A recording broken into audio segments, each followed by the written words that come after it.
салому дуруди бепоён ба кулли мухлисони барномаи дар шабакаҳои иҷтимоӣ. Фирдавси хурсанд топ хабарҳои варзиширо мегӯяд. оғоз мекунем.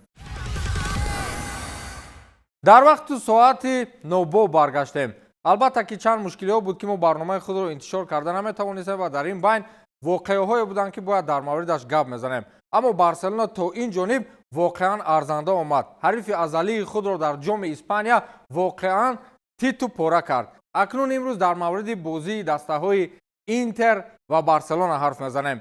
Интер Барселона бозии топ ва воқеан ҳам ҷолибу диданӣ. 7 голи ин бозӣ ҳатто рақобати аввали ин тимҳоро дар Испания ба фаромӯшӣ бурд. вале пеш аз гуфтани гапҳои даркорӣ саросема шуда гуфтаниам ки Ламин Ямал нигини ангуштарини Барселона ва чеҳраи воқеан ҳам майдонзеб дар футболи ҷаҳонист. ҳарчанд ки ӯ пирони корро аз дастаи рақиб бо дриблингҳо дар майдон эҳтиром накарду ба зону шинонид, ин кори ӯст. вале аслан футболи бузурги аврупоӣ баъди рафтанҳои Неймар дер боз ба чунин чеҳраҳои пуристеъдод ниёз дошта буд. аз ин пас ба Месси монанд кардани Ламин Ямал албатта ки ҷон хоҳад гирифт. ба назарам дар таърихи марҳилаи ниманиҳоии бозӣ дар варзишгоҳи Ҷузеппе Меатса аз беҳтаринҳо буд. аслан рақобат миёни дастаҳои шаҳри мудҳо ва Барселонаи қудратманд чун рақобати пешин сурат гирифт. Интер тариқи аксуламалҳо аз иштибоҳи ҳариф кор мегирифту Барса бошад ба 100 гол бо 200 зарба ҷавоб мегуфт.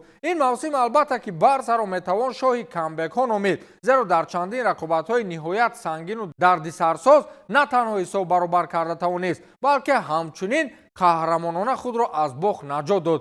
маҳз ба ҳамин хотир дар дилхоҳ маҷлису анҷуман назди мухлисони Барса нишастан ҳам намешавад. бубинед дар бозии ҷавобии марҳилаи ниманиҳои миёни ин тимҳо низ Интер тавонист бо шарофати услуби доимӣ бо таносуби дугола пешсаф шавад. вале чӣ тавре дидем Барса ба ин ду голи миланиҳо бо 3 гол ҷавоб гуфт ва агар аз Милан зарбаи Ямал ақаллан 1-8 гол мешуд, кори хирс аллакай дар 90 дақиқаи бозӣ тамом мешуд. вале ин ҳама агару магарҳоро як тараф гузошта, новобаста аз чӣ хел будани сатҳу сифати бозии Барса ба факту далелҳо мегузарем. факти асосӣ ҳам ҳамин аст ки автобуси кабуду сиёҳранги Интер ба чунин фишори марговари ҳуҷуми Интер бо мусафедон тоқат карда тавонисту боз яке аз ин пиронаш Интерро ба экстра тайм бурд. маҳз ин тоқатфарсоии хоса ангезаи майдонӣ ва аз ҳама муҳими таҷриба.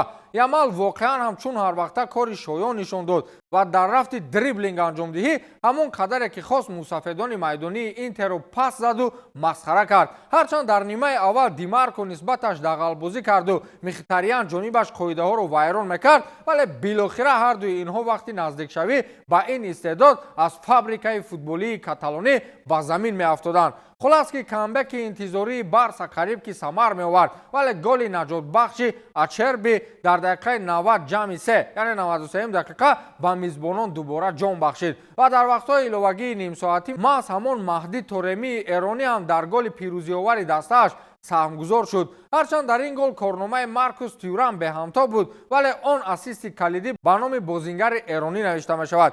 Фратези бошад ба голи пирӯзиовар, албатта ки дар қалби мардуми Милан чун қаҳрамони ҷовидонист. ҳисоби ниҳоии 4-3 албатта моро шоҳиди ашкон дар чашмони Рафина намуд, зеро боз як нафари фаворит дар гирифтани туби тиллоӣ аз имкониятҳои 100% маҳрум мешавад. билохира кулли интизориву тахминҳои мо ки Интерро аҷали Барса ҳам мегуфтем дуруст ҳам баромад. Интер дар финали бузурги Мюнхенӣ албатта ки бо ҷуфти ғолиби ПСЖ Арсенал вомехӯрад. аз як ҷониб хуб ҳам шуд ки Барса дар Лигаи Чемпионҳо ноком шуд ва ҳатто баъди 10 соли беҷоизавӣ ҳам ба худ омадан натавонист. агар Барса дар ин бозӣ маротибаи дигар камбек мекард ва ба финал мерафт, аз дасти ин тоифаи мағрури мухлисони Барса не шаб хоб мебуду не рӯз. биёед ба зиндагии баъдии нафарони мотамзадаву олуда дар ғам бо пираҳани Барса зиёд кор нагирем ва як маротиба ҳам бошад аз корҳои бозории Реал Мадрид ҳам хабар гирем.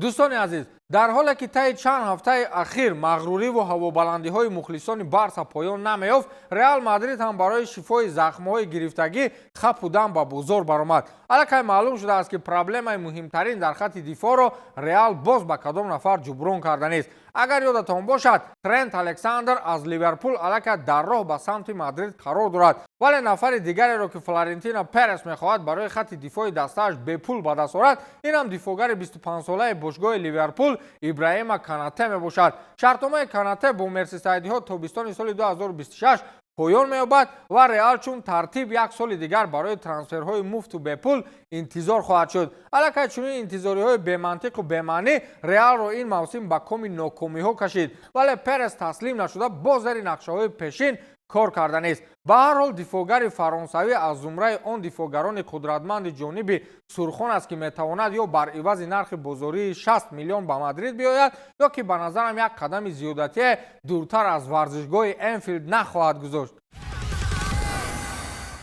дар мусобиқаи аз рӯи мақоми андак поинтари аврупоӣ ба номи Лигаи Аврупо бошад, Манчестер Юнайтед аз фаворитони аслӣ аст. ин унвони бузург барои дастаи Аморим баъди пирӯзии калони сафарӣ зидди Атлетик Билбао дода шуд. девони сурх албатта ки барои наҷоти мавсим ва бозгашт ба Лигаи Чемпионҳо ин мавсим дар Лигаи Аврупо воқеан ҳам кори шоён мекунад, вале суханҳои имрӯзаи мо на танҳо атрофи ин, балки овозаҳои атрофи рафтани сарвони МЮ ба Арабистони Саудӣ аст. гуфта мешавад ки Бруно Фернандеш метавонад тобистон ба тимҳои саудӣ гузариш анҷом диҳад. дар ҳоле ки овозаву дарвоза атрофи ин хабар зиёд шуд, раҳбарияти дастаи собиқи Алекс Фергюсонро зарур омад ки худ дар ин бора садо баланд намояд.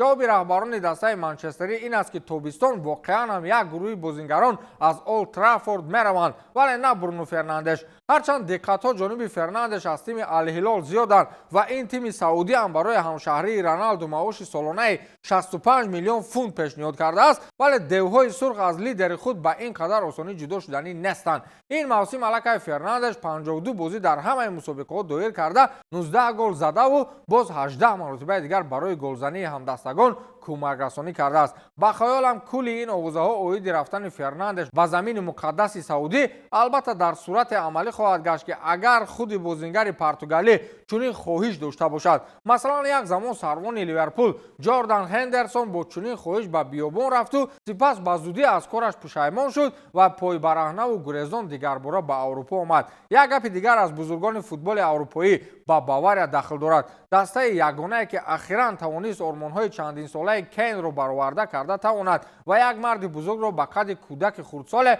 бо як ҷоиза самимона хурсанд кард. айни ҳол дар бозор аз фаъолтаринҳост. аллакай маълум буд ки дастаи шаҳри Мюнхен нияти харидории Флориан Виртсро дорад, дар дил мепарварад. дастаи компанӣ дар роҳи харидории бозигари калидии Байер фаворит ҳам дониста мешавад, вале дар дилхоҳ ҳолат Реали Мадрид метавонад ба пешниҳодҳои ҳангуфт дар миён дарояд. ба гуфти расонаҳо пайвандону наздикони худи Виртс зиёд мехоҳанд ки ӯ ба Бавария гузариш анҷом диҳад. ба гуфти журналист Флориан Плеттенберг, Бавария ҳатто барои тезонидани кор омода аст ки барои Флориан шартномаи 5-сола ба маоши солонаи 20-25 миллион пешниҳод намояд. ин мавсим аллакай ин бозингари 22-сола дар 29 рақобат 10 голу 12 партофти голӣ ба омор гирифтааст. бо кушодашавии равзанаи тобистонаи трансферӣ албатта ки Виртс аз серталабгортаринҳо хоҳад буд, агар Бавария ин бозингарро аз даст доданӣ набошад. пас аз пештар дида фаъолтар бояд шуд. агар не, Реал мисли он тангеми Ҷамшеди Ҳалим аз куҷои яке пайдо шуда метавонад дарров ин истеъдодро ба Мадрид барад. чӣ гуфтед? ба ҳамин тамом, то дидори навбатӣ, хайр.